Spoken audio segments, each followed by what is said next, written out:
هتحتاجوهم جدا جدا في الشتاء. اول واحده ديتوكس ووتر، هننضف بيها الجسم من السموم وكمان هتعلي الحرق. دي بقى هتنزل خالص الدهون وتزود المناعه.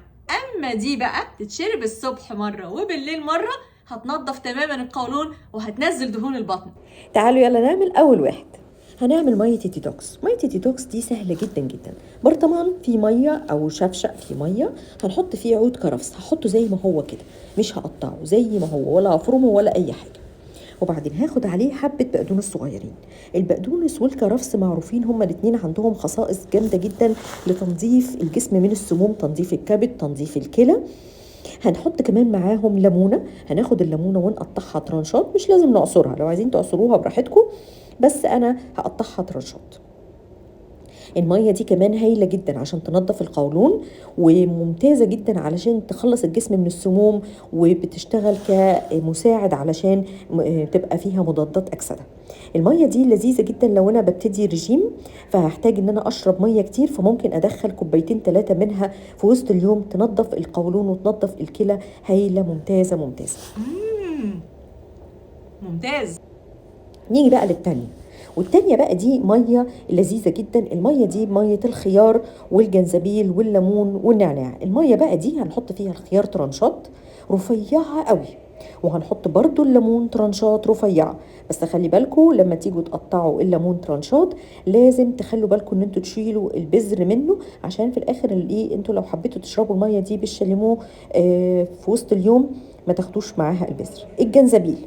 جنزبيل بقى وحلاوة الجنزبيل بقى هنا مش بس كمان ان هو بيعمل مضادات اكسدة، ده بيعلي الحرق، وكمان بينظف الجسم وينظف القولون والكبد. وكمان المية دي ميزتها انها بتقلل الدهون في الجسم. هنحط عليها مية عادية خالص، تمام.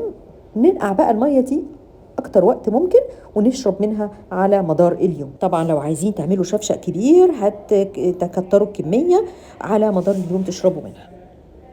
ايوه بقى، الصحه كلها هنا. نيجي بقى لحارق دهون البطن الجبار. ميه سخنه هنحطها في الشفشق او هنحطها في كوبايه، والميه سخنه بتغلي، هنحط عليها الاول حته جنزبيل، برضو هاجي اقشرها وهقطعها ترنشات واحطها. هنا بقى لازم اكد انه يبقى جنزبيل فريش يا جماعه. وكل بقى ما كانت الميه دي منقوعه حبه حلوين، كل ما اخدنا فوائد جامده جدا من الحاجات اللي فيها. هحط عليها معلقه القرفه الصغيره، والقرفه هايله علشان بتقلل الدهون وبتسيح الدهون وخصوصا دهون البطن. هنحط معلقه كبيره من الخل، وهنيجي ناخد ليمونه برضو ونقطعها او نعصرها براحتكم زي ما انتم عايزين، بس يستحسن الميه ما تبقاش سخنه قوي لما نيجي نحط الليمونه عشان نستفيد من فيتامين سي. هنحلي بمعلقه من العسل، ما تبقاش اكتر من معلقه عشان احنا مش عايزين سكريات، احنا عايزين بس نحلي عشان نقدر نستطعم الميه. برضو تقدروا تكتروا الكميه. ما تنسوش ده قبل الاكل بساعه، سواء الصبح او بالليل.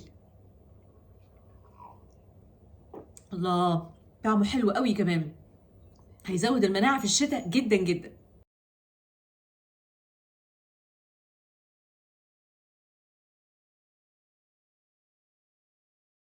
التلاتة احلى من بعض، داوموا عليهم شهر واحد وشوفوا النتيجه.